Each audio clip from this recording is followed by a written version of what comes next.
Margarita Ivette Centella González, usted está ante la Comisión Especial de Evaluación de los aspirantes a ocupar un cargo en la Corte Suprema de Justicia.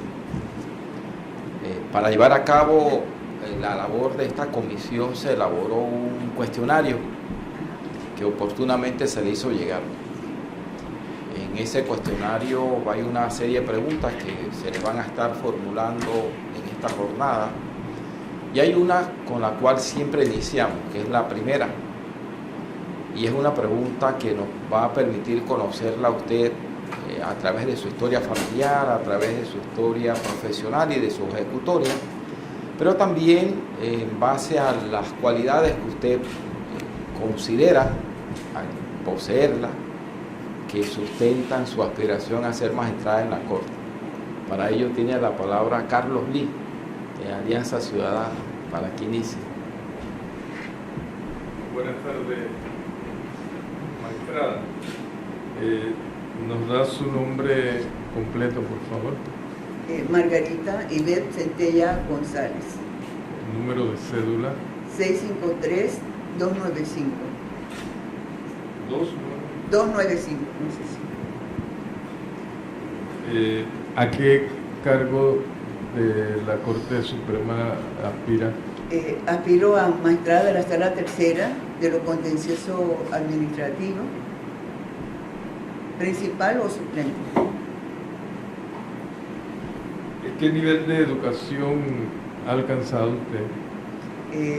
Tengo un posgrado y una maestría en Derecho al Trabajo, otorgada por la Universidad Santa María la Antigua, graduando en ese entonces con el grado de summa cum laude, de primer lugar de mi promoción.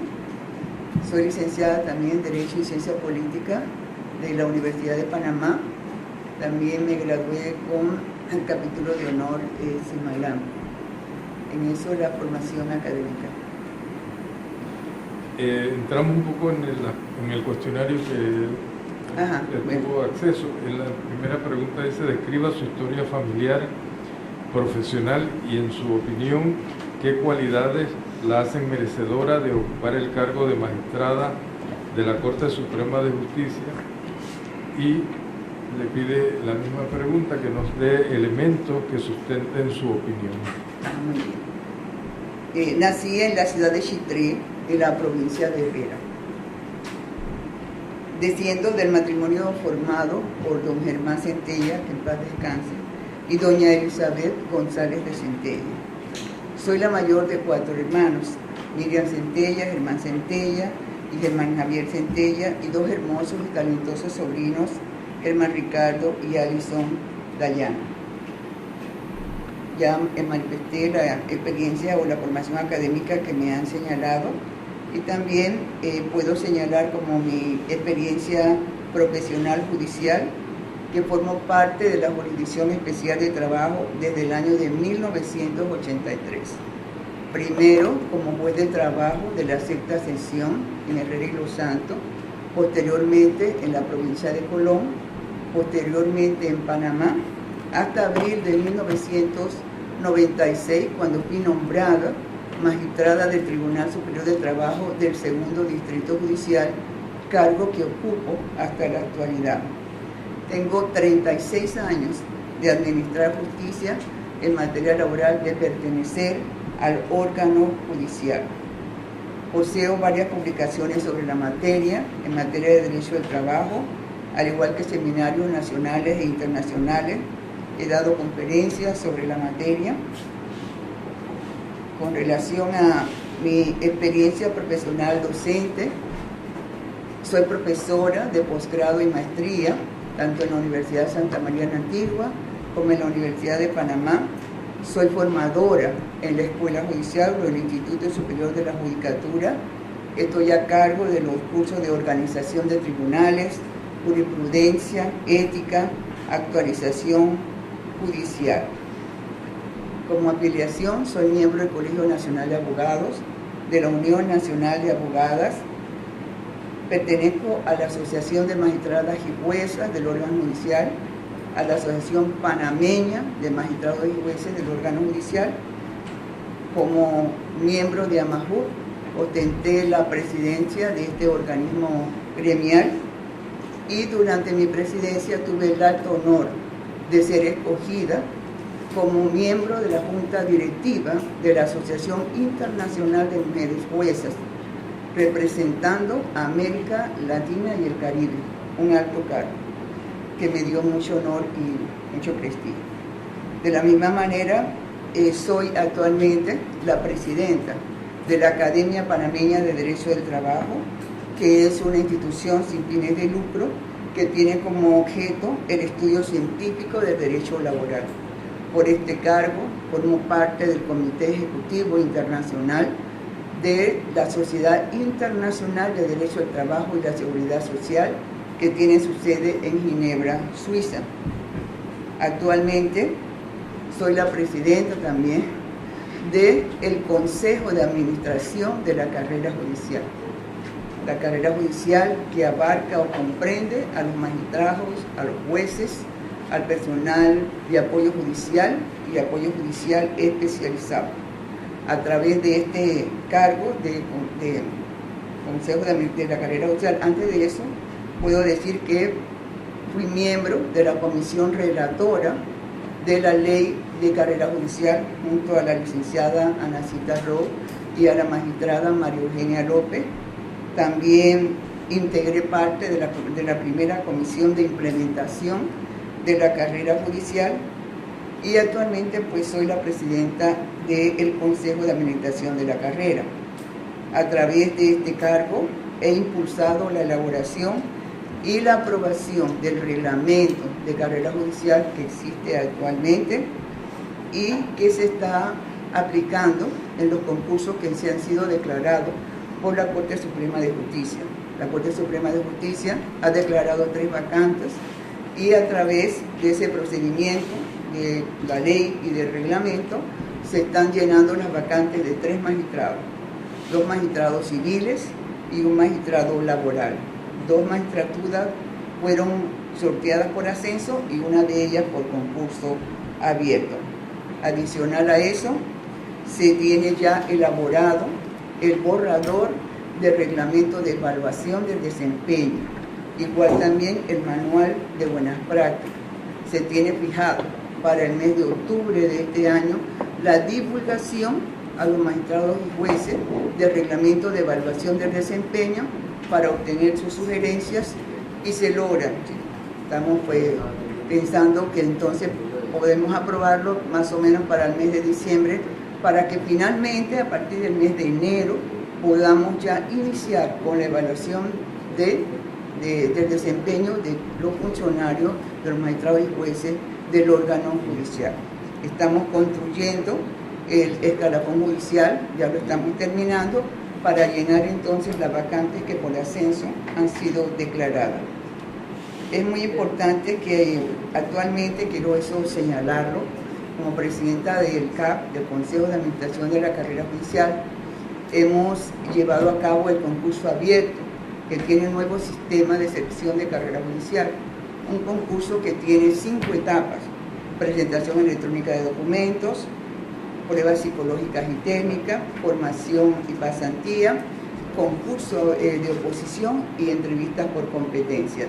Actualmente estamos en la tercera fase del concurso, que es la formación, que es una fase totalmente novedosa que no existía en la carrera anterior. La formación está iniciada para empezar el 7 de octubre. Se han contado con profesores que son los magistrados que trabajan dentro del órgano judicial, que tienen experiencia en la materia, son formadores de la escuela judicial, son profesores universitarios y hemos establecido módulos como ética, deontología jurídica, elaboración de sentencia, argumentación jurídica, aplicación de la convencionalidad, también de la parte de la Constitución, entre otras cosas, y una práctica que va a ser la pasantía para lograr entonces que los magistrados y jueces puedan obtener las competencias que se requieren para el cargo. Es muy importante señalar que el nuevo sistema de carrera judicial ya no cuenta como antes. Antes era solamente la presentación electrónica de documentos y la prueba psicológica y técnica. Ahora tiene 3 fases más. En esta de la formación, el concurso de oposición y la entrevista por competencia, pretendemos evidentemente obtener de los magistrados y jueces las competencias propias para el cargo. Es decir, que un magistrado no solamente tiene que saber y tener experiencia, sino que tiene que tener competencias para el cargo. Entre esa competencia está la honorabilidad, la objetividad, compromiso institucional, capacidad para comprender la trascendencia de sus resoluciones, la responsabilidad y la integridad. La formación está estructurada de tal suerte que se pueda obtener a través de la formación todos esos indicadores para poder nosotros determinar qué aspirante reúne, además de lo otro, esa formación o esas capacidades que se requieran. El nuevo sistema fue diseñado con ese objeto, buscando o privilegiando la especialidad y las competencias propias del cargo. Con relación a las cualidades que me hacen merecedor de alto cargo, bueno, soy una persona independiente e imparcial, honorable, tengo conocimiento legal, tengo compromiso institucional, soy una persona que tiene mística de trabajo, tengo capacidad para comprender la trascendencia de mis resoluciones, responsabilidad e integridad. Los elementos que sustentan estas cualidades evidentemente son mis actuaciones durante mi trayectoria, primero como juez y luego como magistrada del Tribunal Superior de Trabajo durante 36 años y definitivamente mi compromiso activo en el buen funcionamiento de todo el sistema judicial. Es decir, que mi labor no se concentra solamente en administrar justicia, sino que mi labor va más allá, va con la finalidad de contribuir al mejoramiento del órgano judicial. Porque yo realmente soy consciente, me encanta lo que hago y me encanta participar del órgano judicial. Yo tengo un apostolado, yo soy juez, soy magistrado. Yo no me concibo siendo otra cosa distinta de lo que realmente soy. Y tengo mucho sentido de pertenencia al órgano judicial. Una aclaración para el beneficio de todos. Usted dijo que es presidenta del CAT. Pues es la sigla. Sí, no, entiendo, yo lo entiendo, pero no del Consejo de Administración de la Carrera Judicial. Ese cargo es por elección. Por elección, sí, fue elegida por entre pares. Los magistrados de los tribunales superiores a nivel nacional me eligieron para ser su representante dentro del Consejo de Administración de la Carrera Judicial, que está integrado también por un juez de circuito y un juez municipal. Gracias. Gracias. Defensoría. Buenas tardes, magistrada. Nuevamente bienvenida. Gracias. Gusto verla. Yo le voy a realizar la pregunta número 2 del cuestionario que previamente se le entregó. ¿Ha sido usted investigada por alguna causa penal y cuál fue el resultado? Hace más de una década sí tuve una investigación penal, se presentó una denuncia penal por razones de naturaleza civil. No tuvo nada que ver con el ejercicio de mi cargo y los cargos fueron desestimados.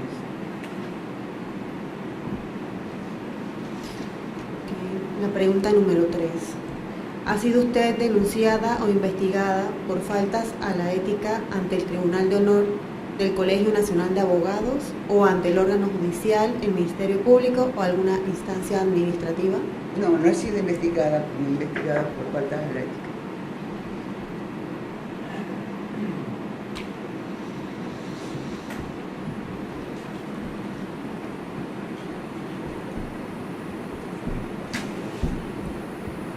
Julio.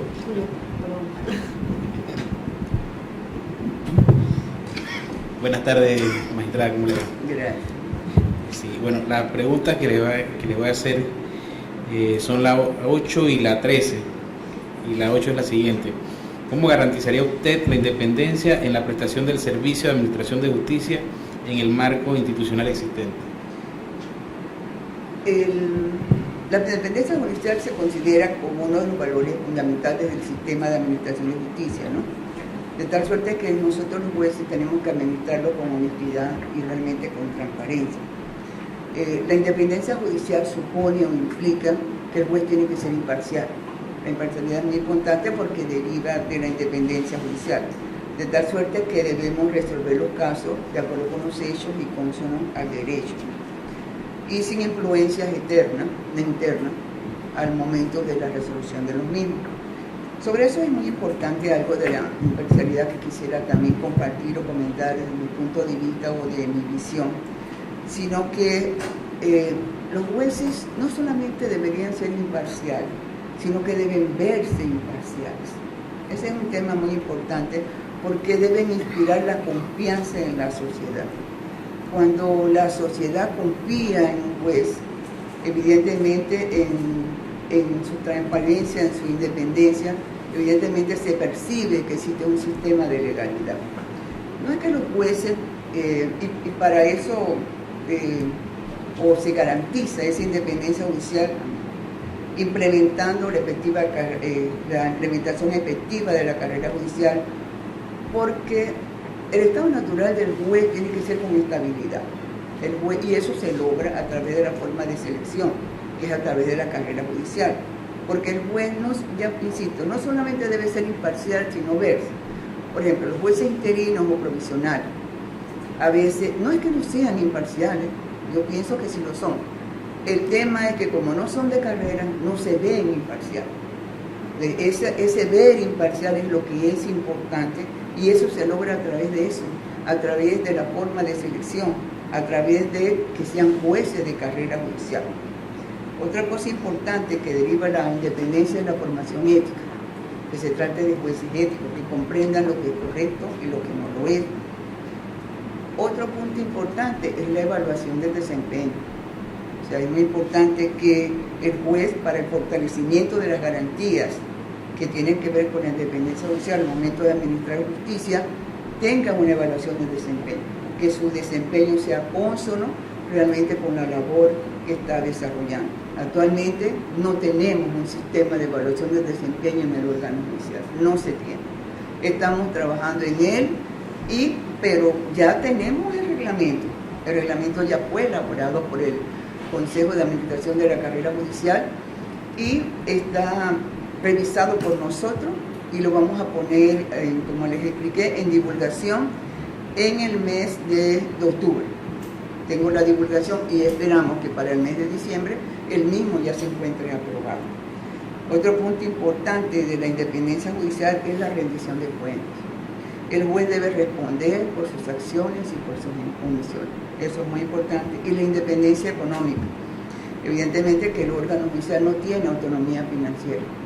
Y esa autonomía financiera hace que el órgano judicial a veces dependa mucho del órgano ejecutivo, afectando de esa forma el principio de separación de poder. No se pueden hacer muchas cosas porque a veces no se tiene la... Queremos señalar sobre ese punto de la independencia que actualmente la carrera judicial no conta con un presupuesto. No tenemos. La carrera judicial se está llevando a cabo con lo que se tiene. Se ha obtenido, se ha buscado gente dentro del órgano judicial que tenga las competencias necesarias para ayudarnos y nos han ayudado como equipo técnico y hemos realmente encaminado y hemos llevado el sistema de carrera judicial con aquello que tenemos.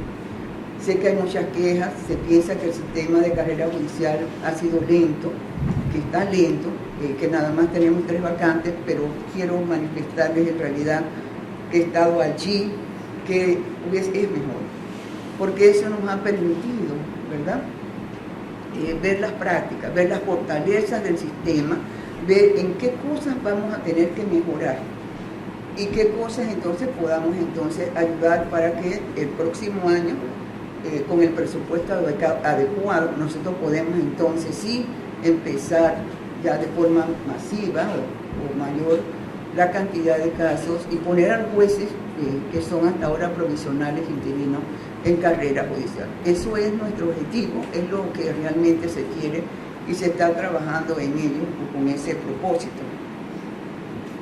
La otra pregunta me dijo que era la 9. No, la 13 y se la leo, ¿no? ¿Cuál es su visión sobre el régimen disciplinario para magistrados de la Corte Suprema de Justicia? Bueno,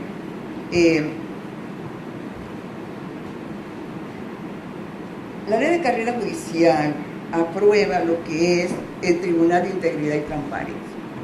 El Tribunal de Integridad y Transparencia es aquel tribunal que va a encargarse de la disciplina de todos los funcionarios del órgano judicial.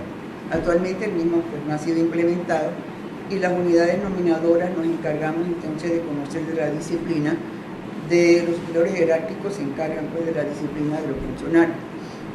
Con relación al magistrado de la Corte Suprema de Justicia, la ley de carrera judicial tiene un artículo en donde dice que se le aplican a los magistrados de la Corte Suprema de Justicia las faltas que contemplan el régimen disciplinario.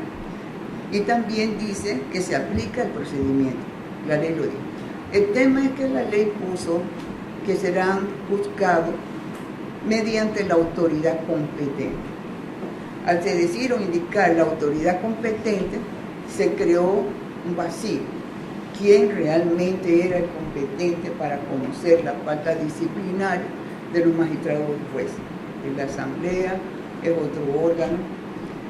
La jurisprudencia de la Corte, la reciente, que he conocido y conozco, señala que no existe una autoridad, porque no se puede considerar que sea la Asamblea Nacional, porque la Asamblea Nacional, las facultades de la Asamblea Nacional son de naturaleza penal y por tanto frente a eso no existe un órgano que juzgue de forma disciplinaria a los magistrados de la Corte y por esa razón se han ido desestimando los casos o las denuncias que se han presentado por esa razón.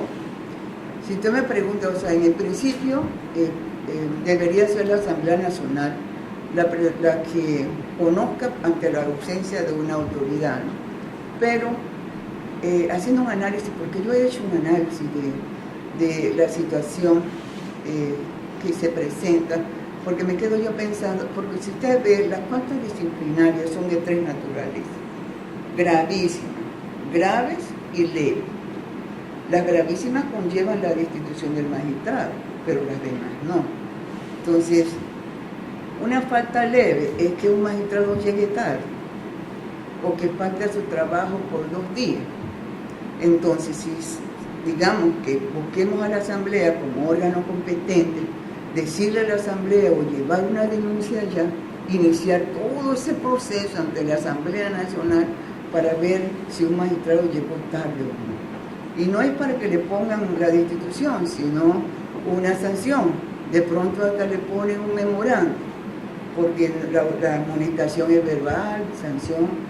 Ese es el tema, o sea que la ley establece o clasificó las 3 faltas. Y no sé si es realmente prudente que sea la Asamblea la competente para conocer. A mí me parece que yo también revisé la reforma constitucional. Observo también que el Tribunal Constitucional tiene ahora la competencia para juzgar los magistrados de la Corte. Pero tampoco la norma es muy clara. A mi juicio deberían ser reformados y colocar ahí que tuviese con claridad que también ellos van a ser los competentes disciplinariamente, porque como que no lo dice expresamente. Me parece importante para que no quede sin una autoridad competente. Que me parece que eso es importante. Yo lo veo desde ese punto de vista de iniciar todo ese proceso ante la Asamblea. La Corte lo que ha dicho es eso, que como no se tiene no se tiene claro una autoridad competente, no se puede entonces buscar de esta manera un competente, porque eso violaría el principio de legalidad y también de la independencia judicial, dándole a un órgano del Estado una competencia que no está como muy clara, que también me parece que tendrían razón en ese sentido. Voy a decir lo que ocurrió como ejemplo en el caso del Tribunal de Integridad y Transparencia. Como el Tribunal de Integridad y Transparencia no ha sido creado, y decía, ese tribunal tiene un procedimiento, investigación, luego los magistrados lo buscan, defensoría, tiene un procedimiento grande, que cada uno tiene una función. Resultó que a nivel nacional no todos los magistrados o jueces consideraban que ese tribunal que se podía aplicar a ellos por la forma del procedimiento. porque el procedimiento está hecho para el Tribunal de Integridad y Transparencia, no está hecho para la unidad nominadora. Y si bien se dijo que la autoridad nominadora era la encargada de conocer de eso, a los magistrados, muchos magistrados dijeron que a ellos les parecía que esa normativa no les daba conocimiento, o sea, que no entraba a regir lo que era el procedimiento. Y como no entraba a regir el procedimiento, sino las faltas y sanciones, ellos no podían, porque no existía, un ejemplo, la unidad nominadora, como lo iba a hacer. Si había funciones claramente establecidas de unidad de investigación, defensa pública y decisión, de acuerdo con la normativa del Tribunal de Integridad y Transparencia. Un magistrado conoce de la causa y los otros dos que van en apelación. De la unidad nominadora decía, en apelación donde iremos, quién sería el competente para conocer de esta falta. Algunos tribunales, en este caso nosotros, en función del problema del acceso a la justicia, que no podíamos dejar realmente a la gente sin resolver. Nosotros sí lo conocíamos. Eso no pasó en todos los tribunales. Hubo una división entre los tribunales porque hay unos que no lo conocían y otros sí. Nosotros adaptamos el procedimiento a lo que se podía y de esa manera entonces procedíamos a juzgar a los jueces que habían sido denunciados. Pero eso no, hasta que la Corte entonces dicta un acuerdo haciendo un procedimiento temporal para regular la disciplina, mientras pues que simplemente se cree el Tribunal de Integridad y Transparencia. Muchas gracias, magistrado. Me pidió la palabra el magistrado. Buenas tardes, magistrada Centella. Yo, más que hacerle una pregunta dirigida a conocer o a evaluarla, quiero aprovechar su intervención como fuente de ilustración, porque una de las cosas o de los puntos que ha estado girando recurrentemente en todas las intervenciones y las conferencias, más bien, que hemos estado recibiendo de parte de los participantes, es el tema de la carrera judicial. Pero yo quisiera dirigirme a usted como una de las personas que tuvo a su cargo, como bien nos ha dicho, yo conozco la relatoría o la redacción de la ley de carrera judicial cuando estaba en sus albores, ¿no? Y un poco apelar al espíritu, porque ahora mismo estamos empantanados en quién es el juez, quién es la autoridad competente para juzgar las faltas disciplinarias de un magistrado. ¿Qué tenían en mente ustedes cuando estaban relatando? ¿Quién era la autoridad nominadora y por qué no quedó prístinamente en la redacción? Sí. Es que por eso, yo creo que nosotros pensamos era entonces que eso se dijera o se estableciera por ley, ¿no? Tal vez en principio, pero bueno, no se hizo. Porque pensábamos que en ese caso no correspondía a nosotros determinar realmente ahí en la ley a quién le correspondía entonces buscar a los magistrados en ese momento. Y quedó un vacío, yo lo reconozco, magistrado. Tiene toda la razón. ¿Cuánto ha demorado para tener un promedio de qué es lo que espera, ¿no? Claro, ¿Qué es lo que nos espera? Creo que en el penal acusatorio hay ¿cuántos jueces? 400. Entre todos. Sí. Puede ser, más o En el menos. sistema penal acusatorio. 500. Vamos a redondearlo, 500. ¿Cuánto tiempo ha demorado?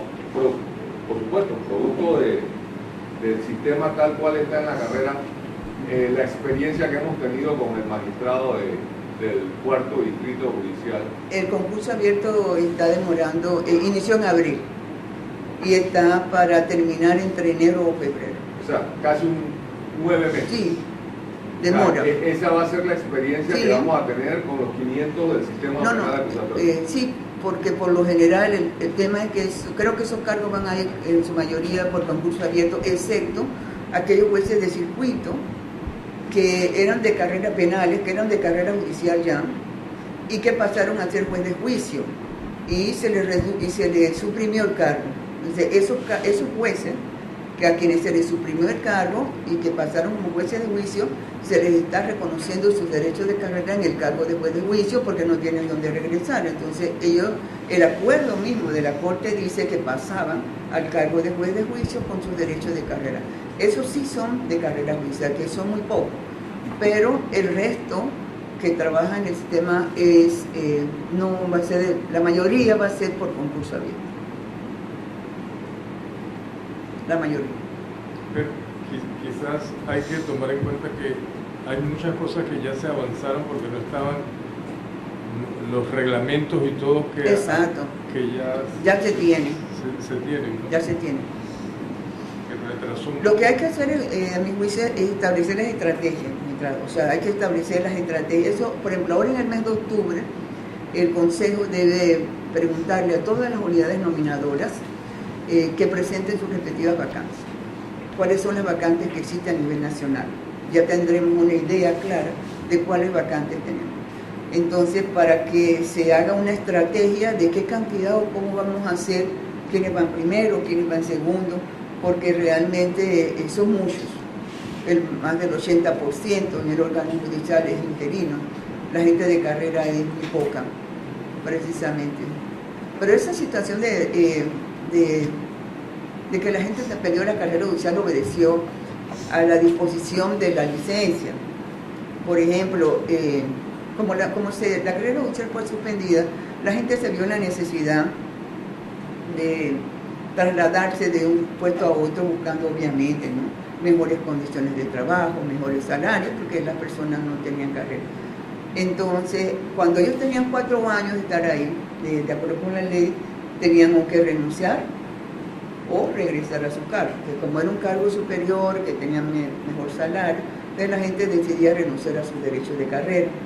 Y por esa razón la gente fue perdiendo sus derechos de carrera. Entonces, ahora el Consejo de Administración de la Carrera Judicial, como una medida administrativa, y en función de tener claro la cantidad de vacantes que tenemos y de que ya la gente no pierda más sus derechos de carrera, decidimos enviar pues un comunicado manifestando que las personas todas van a tener derecho a licencia hasta que se llenen sus cargos con concurso. De la misma manera que el Pleno de la Corte Suprema de Justicia hizo con el sistema penal acusatorio. El resto de las jurisdicciones entonces se benefician también con la decisión administrativa del Consejo, precisamente por eso, para que no pierdan su derecho de carrera, porque realmente si la persona mañana pasado no queda en el concurso, por lo menos no tienen dónde regresar, ¿no? Bienvenida, magistrada. Gracias. Siguiendo la línea de la carrera judicial, hay una inquietud que tengo y como usted es parte de cómo se ha elaborado, quería preguntarle sobre el Tribunal de Transparencia. Me llama la atención que quienes van a componer ese tribunal son miembros del órgano judicial. Sí. Le pregunto si inicialmente esa era la iniciativa o nunca se pensó en hacerlo abierto de manera que fuera personas independientes al órgano, porque también me gustaría saber la realidad estadística de cuántos jueces han sido amonestados por su propio jefe en atención a la jerarquía.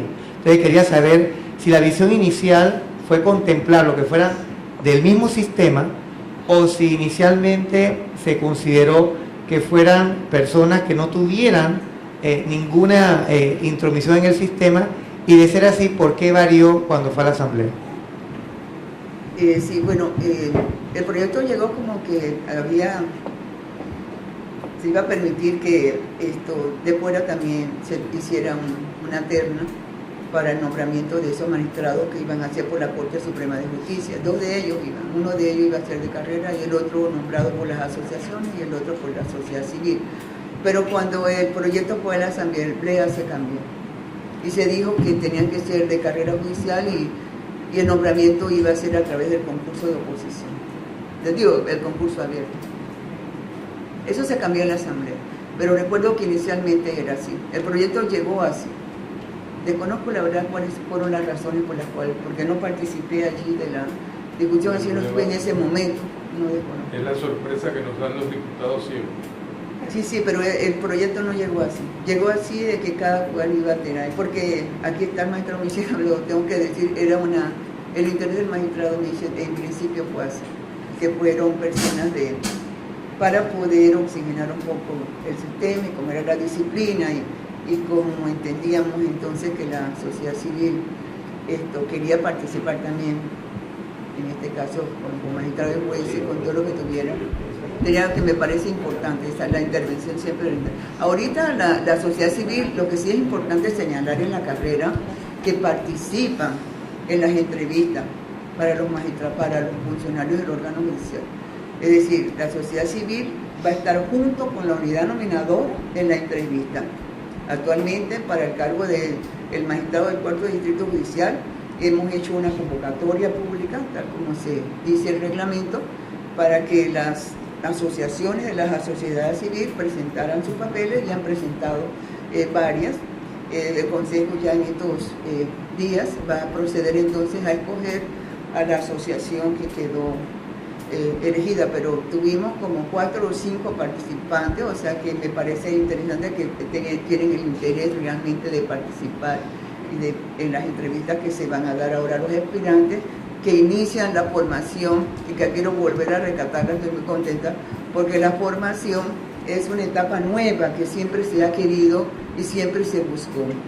En la formación vamos a obtener pues, eso que hemos querido, de que el magistrado no solamente sea aquel que tiene un montón de diplomas o aquel persona que tiene un montón de experiencia, sino también el magistrado que tenga las competencias para el cargo.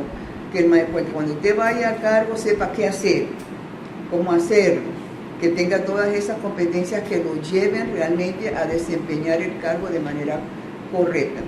Y lo hemos hecho a través de las consultorías que hemos recibido. Tuvimos la presencia del director de la Escuela Judicial de España, quien tienen allá la formación inicial, y nos ayudó mucho con eso de la elaboración de los indicadores que existen allá y cómo se obtienen para la formación, para obtener entonces las competencias de los cargos de magistrados y jueces.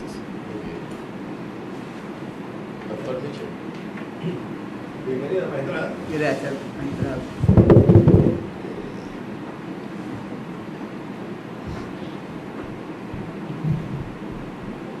Obviamente,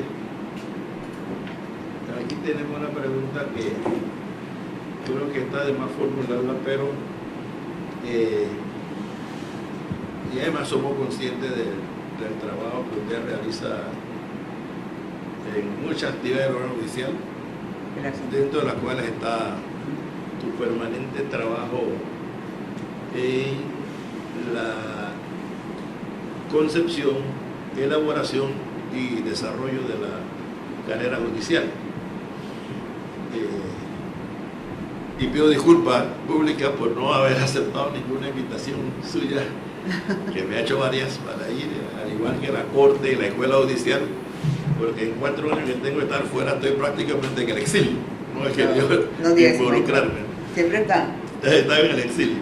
Siempre está presente. Gracias, gracias. Mire, la transformación, la pregunta número 9 dice: ¿considera usted que el servicio de administración de justicia necesita ser transformado? Explique su visión. Bueno, usted está en la transformación. Usted está en la transformación. Pero sobre esta misma pregunta, usted considera, y creo que es obvio, que su aspiración como magistrada, de ser magistrada, esto le daría un mayor impulso a la lucha por la carrera judicial. Gracias. Sí, bueno, claro, por supuesto, magistrado. Porque yo creo en la carrera judicial, como usted bien lo ha dicho. Y como parte de esa transformación está en la pregunta que preparé, señalaba precisamente que la justicia era un sector prioritario y estratégico y que se requería de una acción de Estado y no de gobierno, en verdad, en el que estuviéramos involucrados todos en su transformación y que fuera a largo plazo. Aquí pues tenemos la intervención no solamente del órgano judicial, sino también de la sociedad civil y de todos, porque creo que del órgano judicial ya es un compromiso de todos.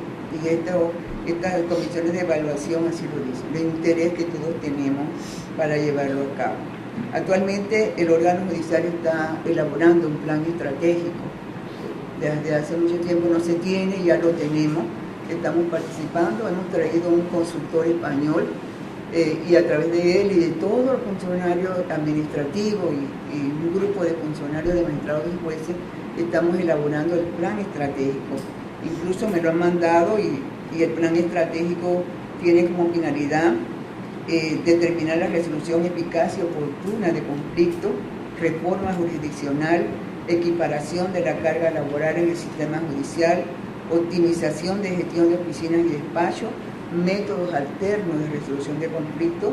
Tiene otro imperativo estratégico, es el acceso a la justicia, cobertura de los servicios judiciales, atención a personas en condiciones de vulnerabilidad, defensa pública, información y orientación al ciudadano, fortalecimiento institucional, capacitación, recursos humanos, innovación tecnológica y modernización, administración y presupuesto, cooperación nacional e internacional y consolidación de la imagen institucional, comunicación estratégica, transparencia, calidad de atención al usuario, participación ciudadana, rendición de cuentas. En eso estamos trabajando con el consultor español para la determinación entonces el plan estratégico que va a ser a largo plazo. Va a tener 10 años, que va a ser a 10 años para la modernización del órgano judicial. Gracias. Felicito.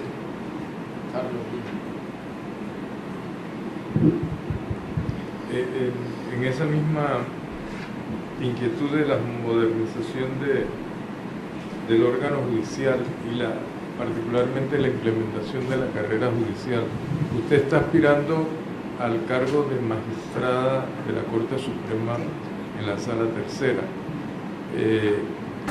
Y desde la perspectiva de la sociedad civil, después del esfuerzo y todo el esfuerzo que nosotros reconocemos que hacen el personal por debajo de la Corte para lograr una ley y para que se implemente sin recursos, dedicando tiempo, dedicando sus propios recursos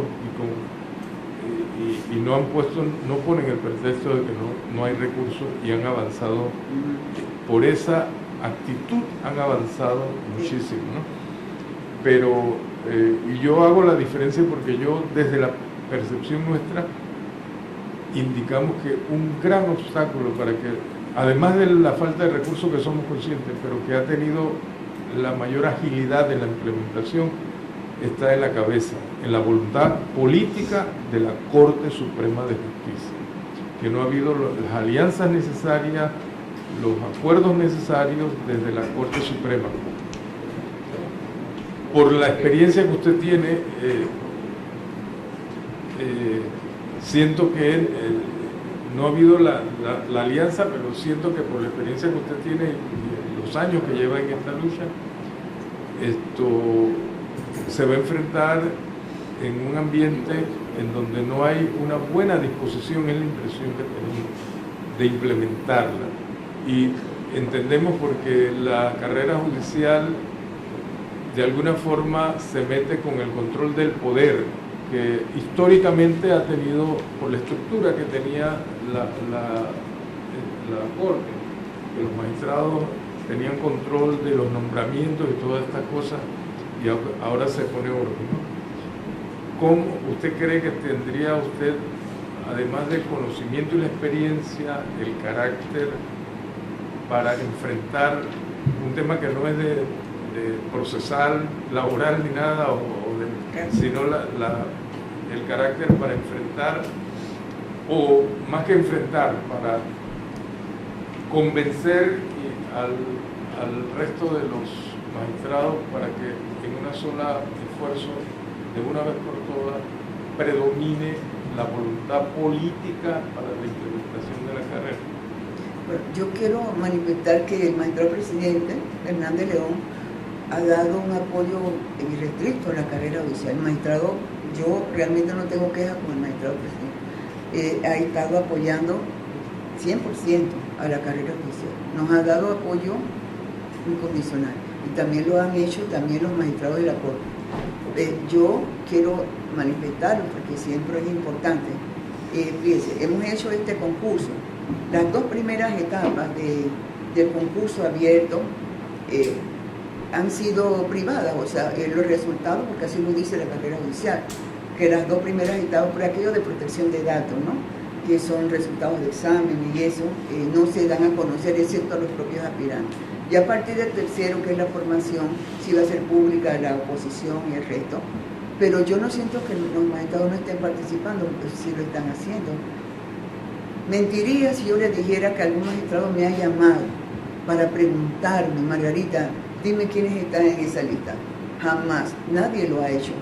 Ninguno me ha llamado para preguntarme. Yo les mando una nota, el magistrado es testigo, a todo, sobre el resultado de cada fase y les digo, bueno, pasaron tantos aspirantes, quedaron tantos, los resultados son confidenciales, solamente se dan a aquellos a los concursantes, pero jamás me han llamado para preguntarme siquiera cuáles son los aspirantes o quiénes están en esa lista. No lo han hecho nunca.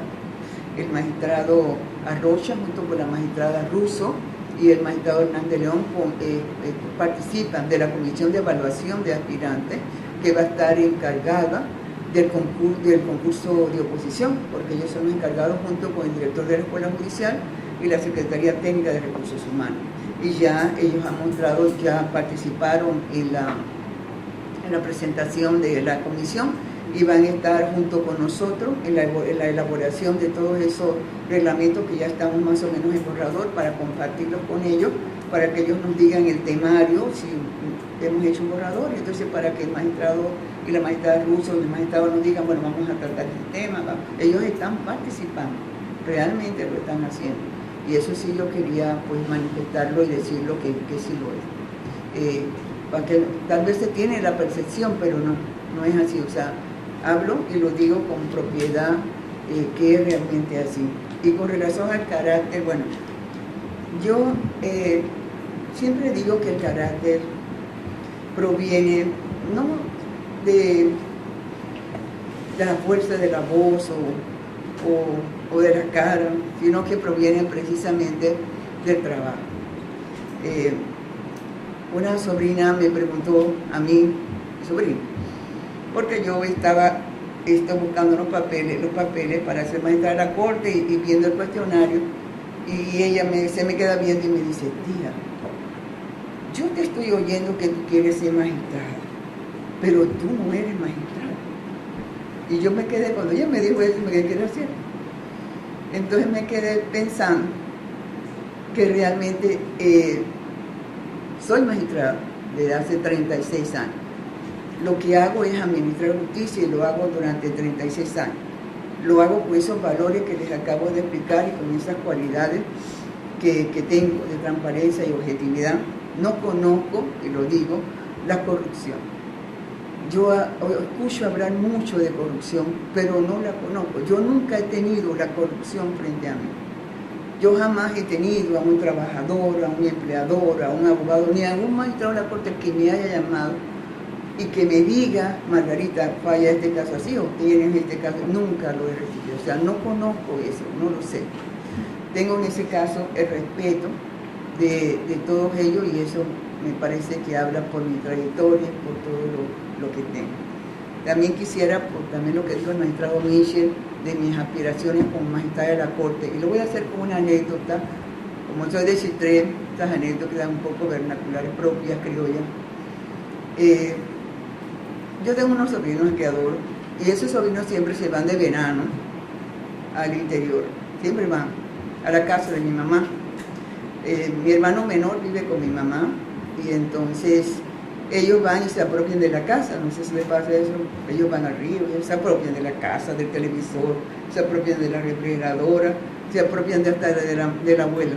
Y mi hermano, siempre que los ve, los echa, hablando en lenguaje, pero se van de aquí, todos se lo comen. No encuentro el televisor, la refrigeradora está vacía, llegan todos, se mudan. Mi sobrina mayor, él se le queda viendo, se ríe, pero no le dice nada. Pero la niña, que es muy perspicaz, se le queda viendo y él le dice que tú no me puedes echar de aquí, tío. ¿Por qué no? Claro, porque esta casa es de mi mamá, de mi abuela. Cuando mi abuela diga que yo me voy, yo me voy. Entonces, esa anécdota la quiero referir para mis apelaciones de la Corte Suprema de Justicia. Yo vivo en esta casa durante 36 años, pero no he podido dirigir mi casa. Y mi aspiración para ser magistrada de la Corte es poder tener la posibilidad de dirigir mi casa. De, como usted bien dice, de llevar todos esos proyectos, todas esas cosas que yo quisiera implementar a nivel de la Corte Suprema de Justicia. Poder hacer todos esos proyectos, todas esas cosas que me caracterizan, todo ese ímpetu de trabajo, creo que lo haría bien. Porque tengo esa mística de trabajo, ese compromiso institucional que me caracteriza, y creo pues que lo haría bien en ese sentido. Dio la palabra el presidente del Colegio Nacional de Abogados. Sí, gracias.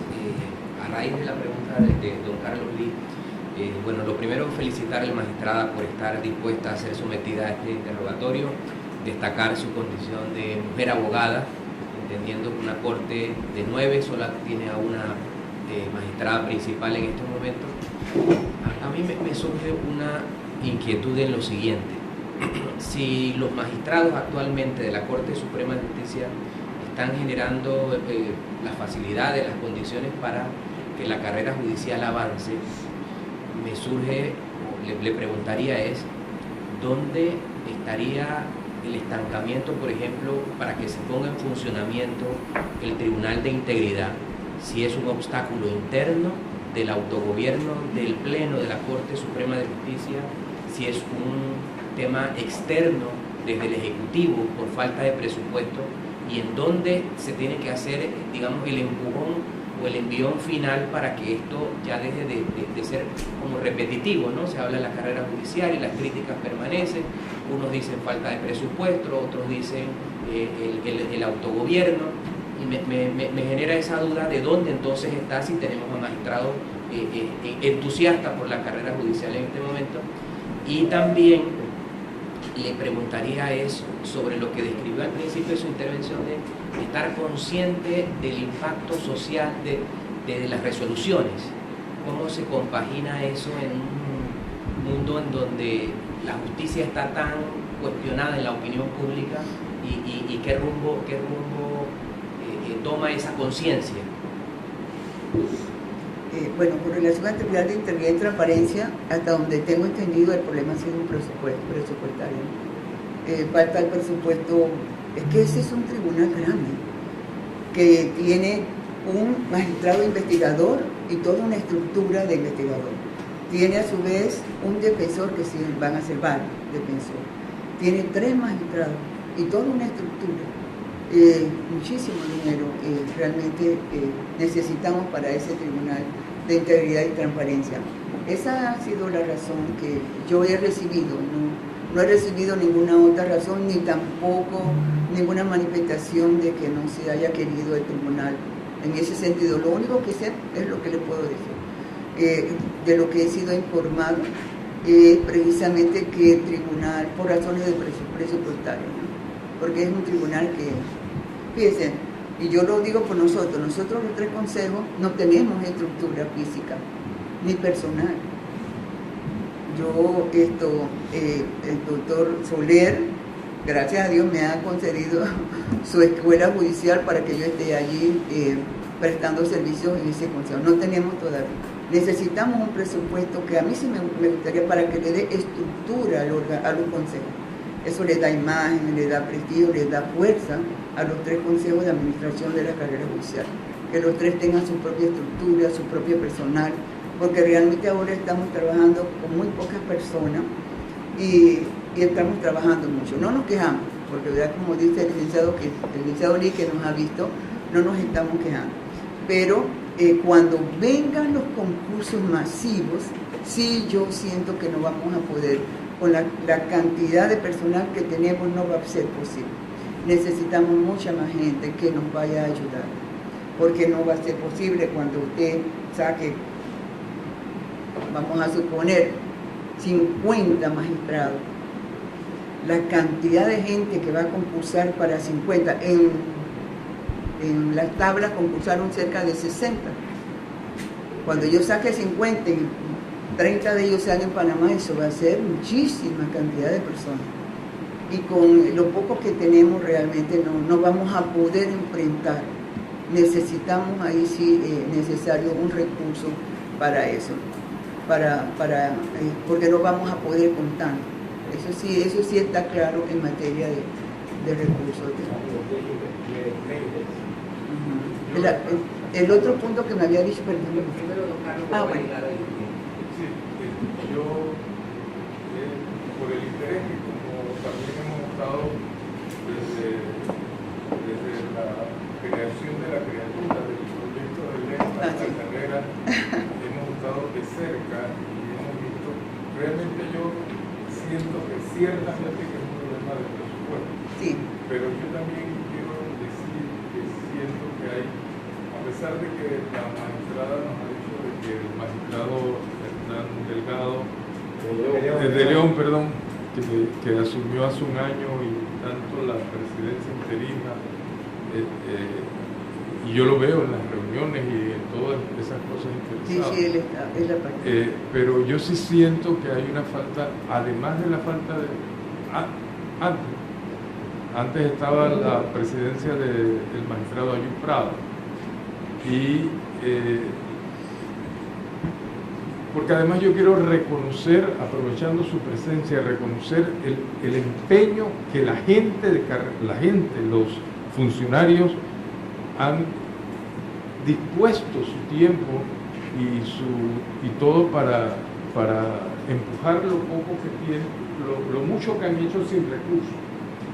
Pero la política, la distribución de los recursos, los pocos recursos y todos los recortes que sufre la Corte, hay voluntad política quien preside, porque lo toma la decisión el presidente del momento, que puede hacer recortes en viajes, en tal cosa, y aportarlo al esfuerzo y al sacrificio que la gente que está dejando su pellejo en la implementación de la carrera y que no cuenta con una oficina, que no cuenta con condiciones mínimas para la implementación, que a lo mejor recortando unos viajes se puede aprovechar, y eso simplemente es voluntad política, eso no es otra cosa que y seguir peleando con los recursos. Nosotros desde el Pacto de Estado y desde el Consejo Judicial somos conscientes del tema de los recursos y hemos tratado de apoyar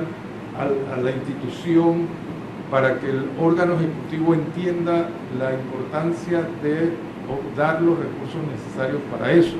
Pero incluso cuando nosotros fuimos a una manifestación del Consejo Judicial, que caminamos desde la catedral, así simbólicamente dijimos, vamos a hacer una manifestación pública para ir a la presidencia, que nos atendió el ministro alemán de la presidencia. Yo esperaba que el presidente de la Corte estuviese con nosotros allí, porque estábamos planteando un tema. Vino el magistrado Harry Díaz. Pedimos audiencia con la asamblea y no estaba el presidente de la Corte.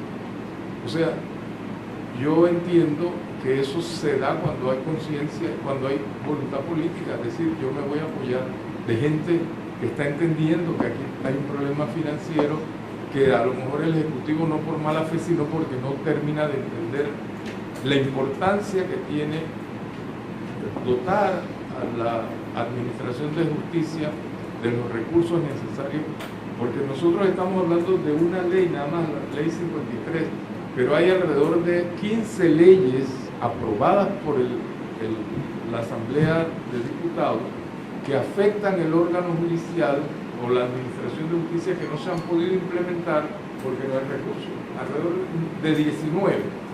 El tema agrario, el tema de familia, el tema de niñez, que están ahí porque no hay recursos. Y yo digo, si no hay voluntad política de quien dirige la parte política de la organización comprometida, y es la impresión que yo tengo, ¿no?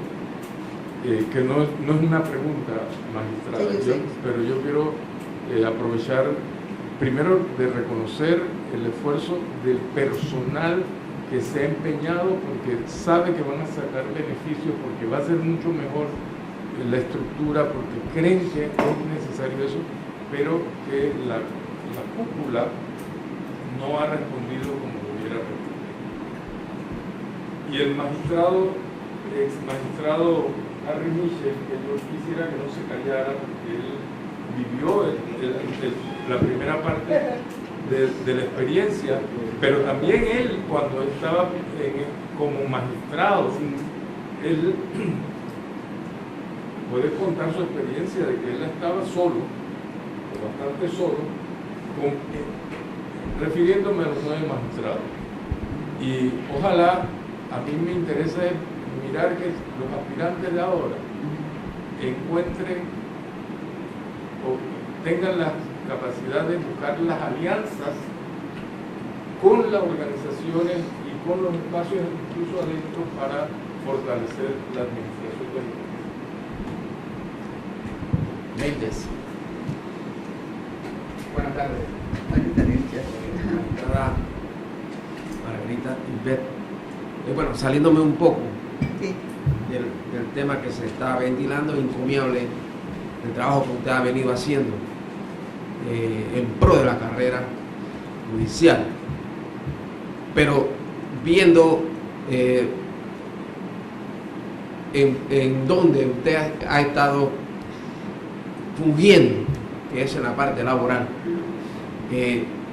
sería un poco irresponsable de mi parte no hacer una pregunta que hemos estado discutiendo nosotros, los abogados laboralistas, en función de los estándares internacionales en materia de justicia y sobre todo lo del control de la convencionalidad. Pero yo no quiero hacer la pregunta así, sino con una situación propia que sucede. Nosotros en ocasiones tenemos la oportunidad de ver casos de individuos que son extranjeros que están indocumentados, ¿sí? En el momento en que se descubre, por supuesto, la ley dice que quedan despedidos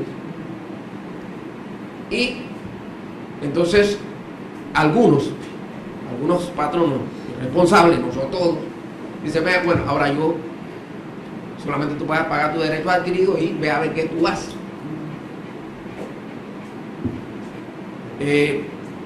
Teniendo en cuenta que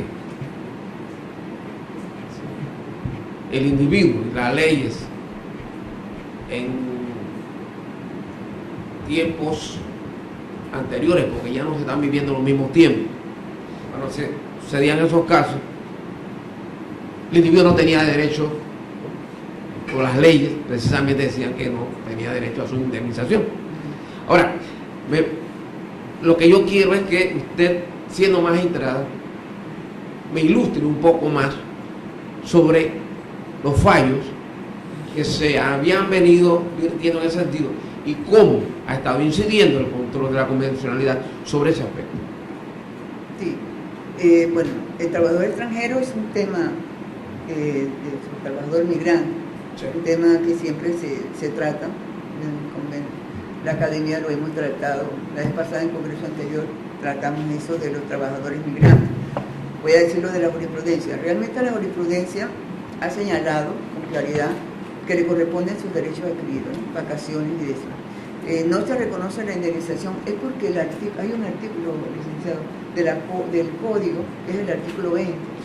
Que ese artículo dice que en ese caso se entenderá despido de pleno derecho injustificado. Y por esa razón es que en ese sentido no se le reconoce el pago de la indemnización.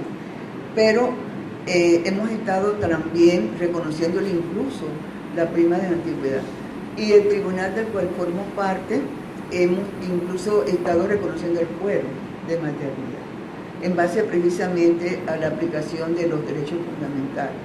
y en entendimiento de que el fuero de maternidad es un derecho fundamental que está por encima, en este caso, de la norma, y que se le debe proteger entonces a la trabajadora embarazada. Y hemos en ese sentido, extranjera, indocumentada, como usted manifiesta, ordenado su reintegro del cargo. Correcto, muchas gracias por esa aclaración, porque es un tema de discusión con los colegas, sí, defensora de la parte patronal. Pero bueno, discusión desde el ámbito profesional, ¿no? Ellos tienen ese argumento, nosotros ponemos el argumento, sí, que usted está planteando, y así hemos ido ventilando. Sí, hemos fundamentado en base al derecho fundamental. Correcto. A la violación del derecho fundamental. En base a eso, entonces, hemos considerado entonces que hay que tomar en cuenta la normativa constitucional y la internacional, que es una norma superior a la norma nacional. Y le hemos dado entonces el derecho incluso al reintegro y al fuero. Sí, el tribunal lo ha hecho, no sé si en Panamá, pero nosotros allá en Belagua sí. Sí, tengo entendido que hay algún fallo, sí, algún fallo de esa naturaleza. De ese tipo de naturaleza, pero por eso lo trae. Sí.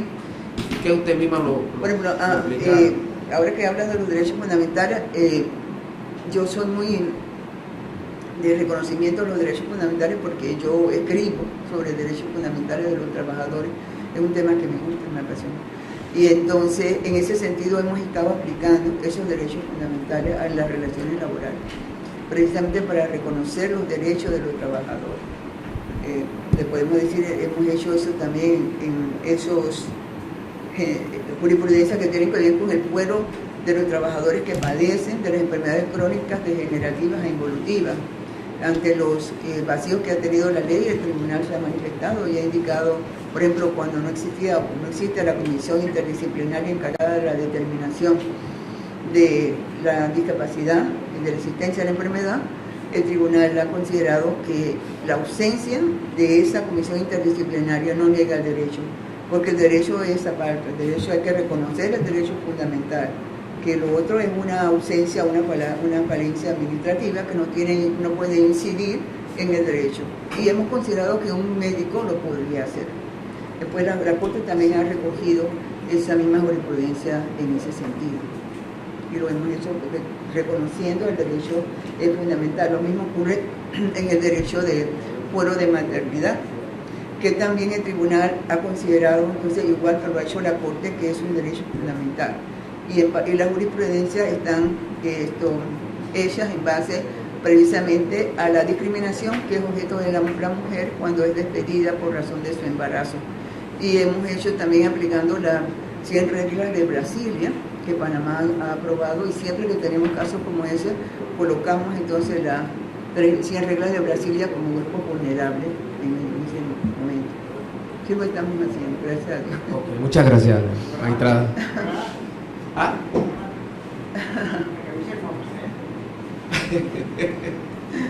No, yo con mucho gusto le doy los fallos. No, la Corte lo ha dicho también. En materia de... Sí, cómo no. Sí, lo ha señalado. Yo tengo escrito también donde aparecen todos los fallos que recojo sobre esa jurisprudencia, tanto del fuero de maternidad como del fuero del derecho fundamental de las enfermedades crónicas degenerativas y evolutivas. Sí. Esa misma. Bueno, muy bien. Gracias, magistrada. Y lo más que nos queda es desearle toda la suerte. Ay, bueno, muchas gracias a todos ustedes. Gracias.